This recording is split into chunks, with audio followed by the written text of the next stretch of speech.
Hello, welcome back. നമ്മളെ പുതിയൊരു വീഡിയോയിലേക്ക് എല്ലാവർക്കും സ്വാഗതം. നമ്മളിൽ പലരും അനുഭവിക്കുന്ന ഒരു കാര്യമാണ് നമ്മളുടെ വർക്ക് പ്ലേസിൽ അല്ലെങ്കിൽ ജോലി സ്ഥലത്ത് നമുക്ക് വേണ്ടത്ര റെസ്പെക്റ്റും വാല്യൂ ഒന്നും കിട്ടുന്നില്ല എന്നത്.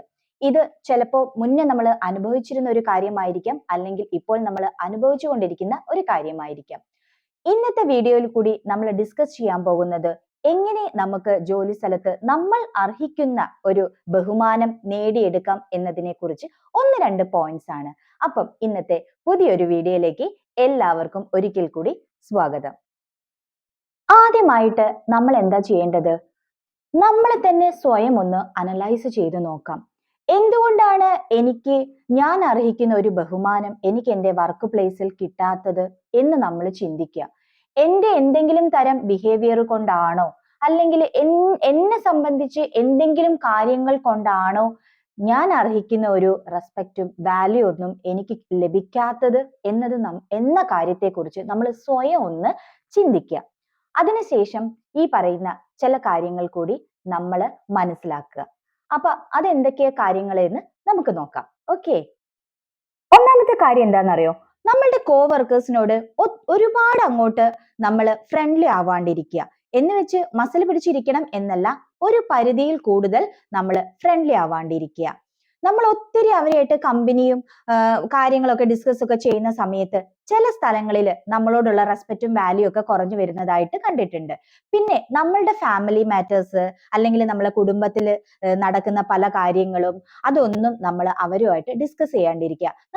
നമ്മളുടെ ജോലി സ്ഥലത്തുള്ള കാര്യങ്ങൾ അല്ലെങ്കിൽ ജോലിയായിട്ട് റിലേറ്റഡ് ആയിട്ടുള്ള എല്ലാ കാര്യങ്ങളും നിങ്ങൾക്ക് അവരുമായിട്ട് ഡിസ്കസ് ചെയ്യാം.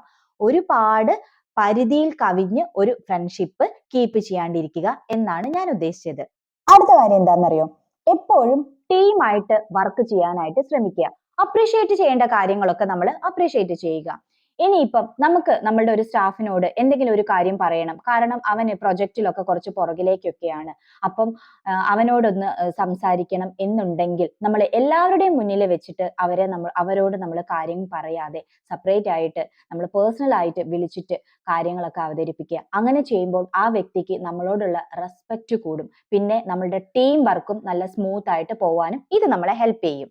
അടുത്തത്, എന്തെങ്കിലും ഒരു ഇഷ്യൂ നമ്മളെ അഡ്രസ്സ് ചെയ്യുന്ന സമയത്ത് അത് എന്നെ ബാധിക്കാത്ത ഒരു പ്രശ്നമാണ് എന്ന് പറഞ്ഞ് അതിലേക്കൊന്നും പോകാതെ മാറി ഇരിക്കുന്നതിന് പകരം നമ്മൾ അതിൽ ആക്റ്റീവായിട്ട് നമ്മൾ അതിൽ ഇൻവോൾവ് ചെയ്ത് ഒരു സൊല്യൂഷൻ നമ്മളായിട്ട് കണ്ടെത്തി കൊടുക്കുന്ന സമയത്ത് നമ്മളുടെ ടീം മെമ്പേഴ്സിന് നാച്ചുറലി നമ്മളോടുള്ള റെസ്പെക്റ്റും വാല്യൂ എല്ലാം വർദ്ധിക്കും. ഇതൊരു പ്രധാനപ്പെട്ട ഒരു പോയിന്റ് ആണ്. പിന്നെ ഓരോ വർക്ക് പ്ലേസിലെയും രീതികൾ ഡിഫറെന്റ് ആണ് എന്നറിയാം. ഇതൊക്കെ കോമൺ കാര്യമാണ്. ഇതേക്കുറിച്ചൊക്കെ നിങ്ങൾക്ക് എല്ലാവർക്കും അറിയുന്ന കാര്യമാണ്.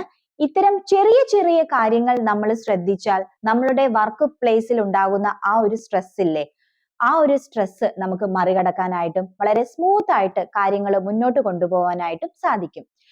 ഇന്നത്തെ ഈ കുഞ്ഞു വീഡിയോ നിങ്ങൾക്ക് ഇഷ്ടപ്പെട്ടെന്ന് ഞാൻ വിശ്വസിക്കുന്നു. ഇതുവരെ നമ്മളെ സപ്പോർട്ട് ചെയ്ത് കൂടെ നിന്ന എല്ലാവർക്കും ഒരുപാട് താങ്ക് യു. അടുത്ത ദിവസം പുതിയൊരു വീഡിയോയും പുതിയൊരു ടോപ്പിക്കുമായിട്ട് നമുക്ക് വീണ്ടും കാണാം. അതുവരെ love you all. Thank you.